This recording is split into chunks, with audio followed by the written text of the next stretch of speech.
আমি ধর্ষকের ফাঁসি চাই না, ধর্ষকের ফাঁসি চাই। বাংলাদেশে আন্দোলন হয়েছিল, পুলিশ কি করছে, কিছু ধর্ষক ধরে আবার কি করছে, ক্রস ফায়ারও দিছে। তখন আমি একটা সেমিনার করছিলাম প্রেস ক্লাবে, আমি বলছিলাম যে আমি ধর্ষকের ফাঁসি চাই না। এখন মিডিয়া কয় হুজুর আপনি কি ধর্ষকের পক্ষে, ফাঁসি চান না মানে? আমি গিয়ে প্রথমত ফাঁসি এই জন্যেই চাই না, শরীয়তে ধর্ষকের শাস্তি ফাঁসি দেয় নাই। তা আমার একজন মাওলানা বলতেছে হুজুর দেশে কি শরিয়া আইন আছে? তাই আমি বললাম শরিয়া আইন নাই দেখে তো আমি শরিয়া আইনের কথা বলতেছি, থাকলে তো শরিয়া আইন বাস্তবায়ন হইতো। ক্রস ফায়ার দিছে, আন্দোলন হয়েছে, মিছিল মিটিং হয়েছে, ধর্ষকের সর্বোচ্চ শাস্তির বিধান করা হয়েছে। পত্রিকা খুলে দেখেন দিন দিন ধর্ষণের সংখ্যা বাড়তেছে। ইসলামের শাস্তিগুলো দৃষ্টান্তমূলক। জেনা ব্যভিচার করছে জনগণের সামনে, একজনের শাস্তি কার্যকর করো, এরপর দিন থেকে এলাকার যুবক সব ফেরেশতা হয়ে যাবে। ইসলামের শাস্তিগুলো কঠোর, কিন্তু এই শাস্তিগুলোর বিধান কেন দিছে?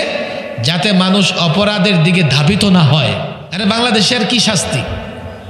পৃথিবীর অনেক দেশ আছে লিঙ্গ কেটে ফেলে, লিঙ্গে শুট করে, তারপরে ধর্ষণ বন্ধ হয় না। আপনি আছেন এই দেশে জেল দিয়ে আর ফাঁসি দিয়ে ধর্ষণ বন্ধ করবেন। স্টেট কাট কথা, শরিয়া ল,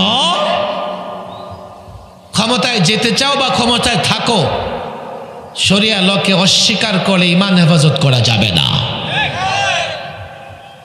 তাহলে কি করা, জাতিকে বুঝাও।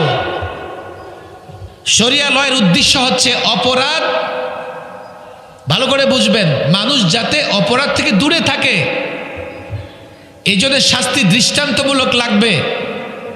আপনি এলাকার একটা গাঞ্জাখোর ইয়াবাখোরকে ধরেন, যদি এখানে কোনো শরিয়া আদালত প্রতিষ্ঠা করা যায়, ওই গাঞ্জাখোরের দাঁড় করায় 80টা বেত্রাঘাত করেন, সব মানুষ দেখবে আগামীকাল ফজরের আগে তওবা করে 1000 ভদ্র হয়ে যাবে। আর তাকে ধরে আপনি জেলখানায় নিয়ে যাবেন, ওটা নিরাপদ জায়গা গাঞ্জা খাওয়ার। আমি তো বলি আমার চাইতে অভিজ্ঞতা কার হবে? প্রত্যেকদিন সন্ধ্যার পরে জেলখানায় ইয়াবার গাঞ্জার গন্ধে দুর্গন্ধ ছড়ায় যাইত। জেলের বাইরে গাঞ্জা খেলে পুলিশ ধরবে, লোকেরা জিজ্ঞেস করবে। জেলের ভেতরে তার পুলিশ ধরার কোনো সুযোগ নাই, ধরার কই নিয়ে যাবে? নিরাপদ জায়গায় ইয়াবা গাঞ্জা খাওয়ার। কি হবে? ইয়াবা গাঞ্জা বন্ধ হবে। ইসলামের শাস্তিগুলো দৃষ্টান্তমূলক। জেনা ব্যভিচার করছে জনগণের সামনে, একজনের শাস্তি কার্যকর করো, এরপর দিন থেকে এলাকার যুবক সব ফেরেশতা হয়ে যাবে। যদি জেনা ব্যভিচার বন্ধ করতে না পারো, প্রথমে তো উভয়ের সম্মতিতে জেনা ব্যভিচার হবে, পরে হবে ধর্ষণ। ওপেন সেক্সের দেশ আমেরিকা, যেখানে মিনিটে 2-4টা ধর্ষণ হয়।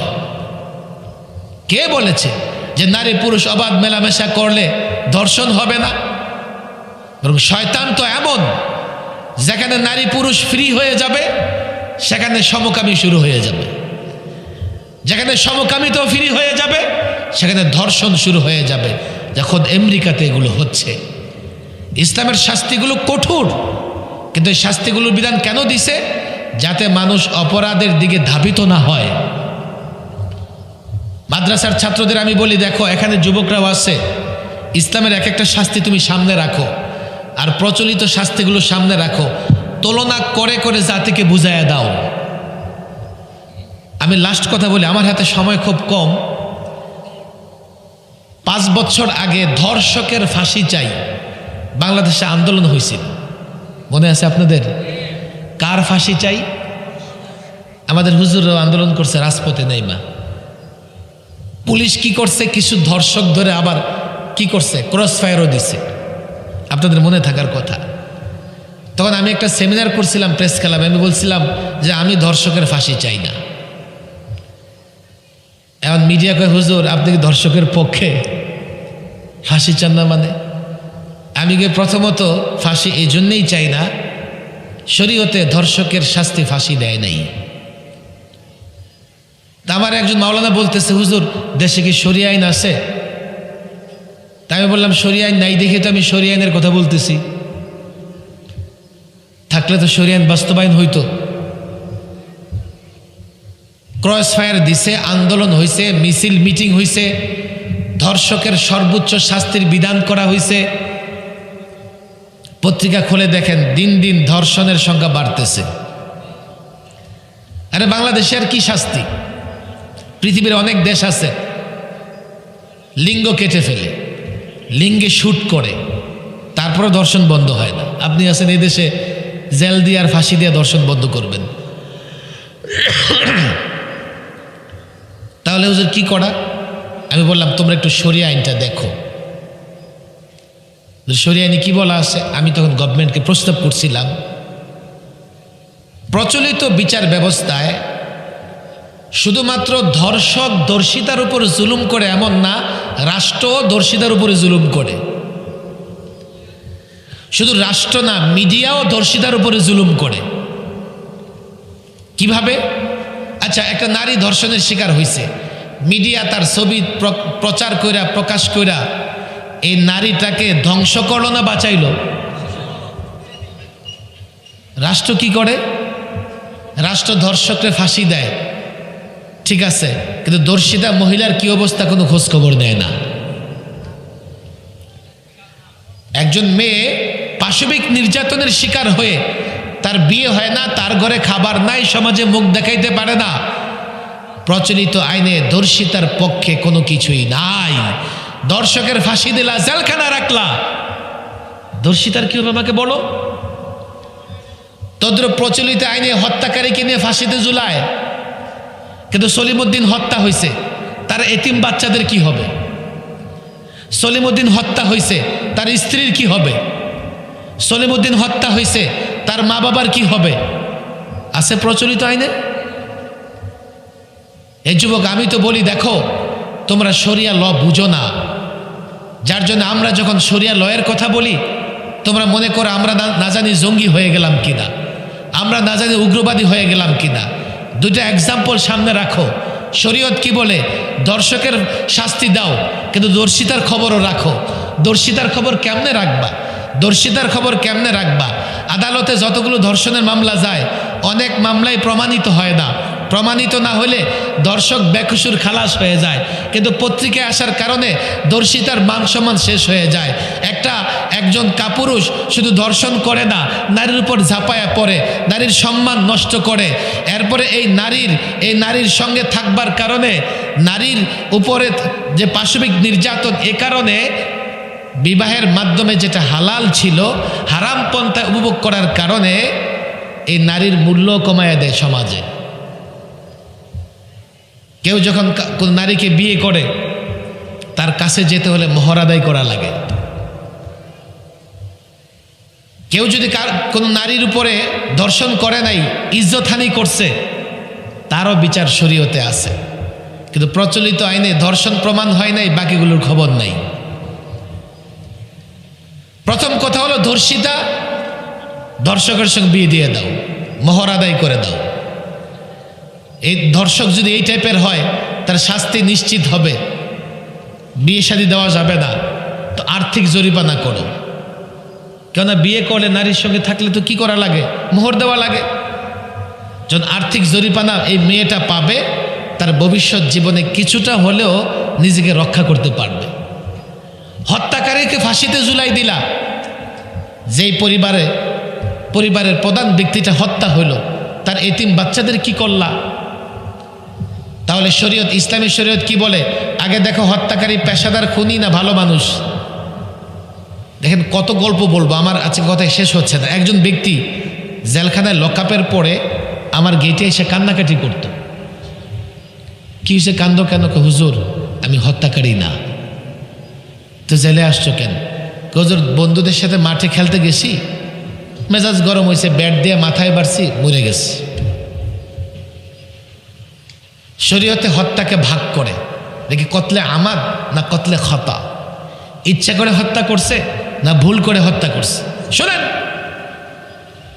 যে ব্যক্তি ভুল করে হত্যা করছে, শরীয়তে দিয়তের ব্যবস্থা আছে। আর্থিক জরিমানা দাও, তোমার জেলে যাওয়া লাগবে না, ফাঁসি লাগবে না। কথা ঠিক না বেঠিক? তাতে কি হবে জানেন? যে ব্যক্তি হত্যা হয়ে গেল, আর্থিক জরিমানা যদি দেয়, তার এতিম সন্তান, তার মা বাবা এই টাকাটা নিয়ে অন্তত জীবনযাপন করতে পারবে। আজ আছে, প্রচলিত হয় না এগুলো।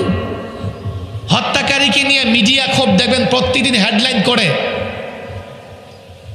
বলবেন হুজুর হাদিবের ফ্যামিলি তো কিছু জরিমানা পাইছে, হাদিবের আলোচিত হত্যা ছিল, তার ফ্যামিলির আপনারা সহযোগিতা করছেন, কিন্তু মহল্লার সলিমুদ্দিন কলিমুদ্দিন যে হত্যা হইতেছে তার ফ্যামিলির খবর কে নিতেছে? ইসলামী বিচার ব্যবস্থা ইনসাফ, ইসলামী লর বাইরে গিয়ে ইনসাফ হতে পারে না। যারা সৎলোক দাবি করে ন্যায় ইনসাফ কায়েম করবে বলে শরিয়া লয়ের বাইরে গিয়ে কোনো ন্যায় ইনসাফের মানদণ্ড থাকতে পারে না। আমি মাদারেসা কওমিয়ার ছাত্রদের জিম্মাদারি দিতে চাই, এই জাতিকে বুঝাও। জাতি তোমাদের উপর বিশ্বাস রাখে, আর বিশ্বাস ধরে রাখো। বিশ্বাস কেমনে ধরে রাখবো? বিশ্বাস ধরে রাখতে হলে দেখেন, আমি ক্যামেরা হইতেছে ওপেন বলি, আমি চাইলেও ফেসিবাদের আমলে বড় বড় অফার নিয়ে শত কোটি টাকার মালিক হতে পারতাম। আমি সরকারের অফার গ্রহণ না করে জাতির বিশ্বাস ধরে রাখবার জন্য জেলখানাকে পছন্দ করেছি। জাতির বিশ্বাস ধরে রাখতে হলে একটু কষ্ট করতে হবে, ত্যাগ স্বীকার করতে হবে। প্রত্যেকটা আলেম যদি তার মহল্লায় এই মহল্লার মানুষের বিশ্বাস অর্জন করতে পারে, তখনই সামগ্রিকভাবে গোটা বাংলাদেশের প্রত্যেকটা গ্রামে, প্রত্যেকটা অঞ্চলে আলেমদের নেতৃত্ব তৈরি হবে। আর ওই নেতৃত্ব একযোগে আন্দোলন সংগ্রাম করলে এদেশে ইসলামী হুকুমত কায়েম হবে। কথা ঠিক না বেঠিক? আমি বিচ্ছিন্ন কিছু কথা বললাম, মূল কথা আমার এটা, ইসলাম বেস্ট। ইন্নাদ দীনা ইনদাল্লাহিল ইসলাম। আল্লাহর পছন্দের ধর্মের নাম কি? বলেন কি নাম? আমাদের জন্য আল্লাহ যে ধর্ম পছন্দ করেছে তার নাম কি? বলেন সবাই কি নাম? বলেন সবাই কি নাম? ইসলামে দুনিয়ারও কল্যাণ, বলেন আখেরাতেরও, দুনিয়ারও কল্যাণ। যদি না বুঝে বুঝার চেষ্টা করব। পশ্চিমারা বুঝে না, দুই কারণ হতে পারে। এক হলো ওরা তো ইসলামেরই দুশ্মন, ওরা বুঝবে কেমনে। দ্বিতীয় হলো হতে পারে ওরা ইসলামের দুশ্মন না, কিন্তু এই ইসলামের এই বিষয়গুলো তাদের কাছে ভিন্নভাবে উপস্থাপন হয়েছে। সুতরাং তাদেরকে বুঝাবার চেষ্টা করো, ইসলামের সৌন্দর্যগুলো তুলে ধরবার চেষ্টা করো। পশ্চিমা ছাড়ো। মাদারেসা কওমিয়ার ছাত্রদের দায়িত্ব হচ্ছে আগে পাড়া মহল্লার যুবকদের কাছে ইসলামের সৌন্দর্য তুলে ধরতে হবে। শুধু নামে মুসলমান হলে হবে না, জেনে বুঝে ইসলামকে ধারণ করতে হবে। আমি বিশ্বাস করি এই সিঙ্গারদা গ্রামের আলেম ওলামা মাদ্রাসার ছাত্ররা এইভাবে এক একজন যুবককে ইসলামের জন্য তৈরি করবে। যদি তৈরি করতে পারে ইনশাআল্লাহ, আমরা এখন তো মিছিল মিটিং করে ক্ষান্ত, তৈরি করতে পারলে জাতি আমাদের হাতে রাষ্ট্র ক্ষমতা দিবে। আমরা তখন রাষ্ট্রকে এমন শক্তিশালী বানাবো, মিছিল মিটিং না, আমাদের এক একটা আঘাতে তাদের 14 গোষ্ঠী কান্না করতে থাকবে। এই পৃথিবী থেকে আমরা জুলুম নিশ্চিহ্ন করে দেব ইনশাআল্লাহ। এই মানচিত্র থেকে এক এক জুলুমের ভূখণ্ড দূর হয়ে যাবে ইনশাআল্লাহ। সেই পর্যন্ত প্রস্তুতি নিয়ে আল্লাহ আমাদের কাজ করার তৌফিক দান করুন। আমি এই যুব সংগঠনের সামান্যই কথা বললাম, আমার পরে মাওলানা আছেন, আলোচনা করবেন, বসবেন আপনারা। আমি চাই যে যুব সংগঠন জুনায়েদ আল হাবিব অন্তত ফেমাস একজন আলেম, এইভাবে আমাদেরকে ডেকে এনে একদিনের ওয়াজ করলে হবে না। 100 যুবক এলাকা থেকে নাও, এদেরকে প্রশিক্ষণ দাও। প্রশিক্ষণ মানে লাঠি লোটার প্রশিক্ষণ না, আকীদা বিশ্বাস দুরুস্ত করো, ইসলাম সম্পর্কে ধারণা ক্লিয়ার করো। তাদেরকে এক একজনকে সৎ মানুষ বানাও, তাদের এক একজনকে ইসলামের সৈনিক বানাও। তাহলেই সমাজে কল্যাণ আসবে, এই যুবকদের দ্বারা রাষ্ট্রীয় কল্যাণ আসবে। আল্লাহ তাবারক ওয়া তাআলা এই যুব সংগঠনকে কবুল আর মঞ্জুর করে নিন। ওমা তৌফিক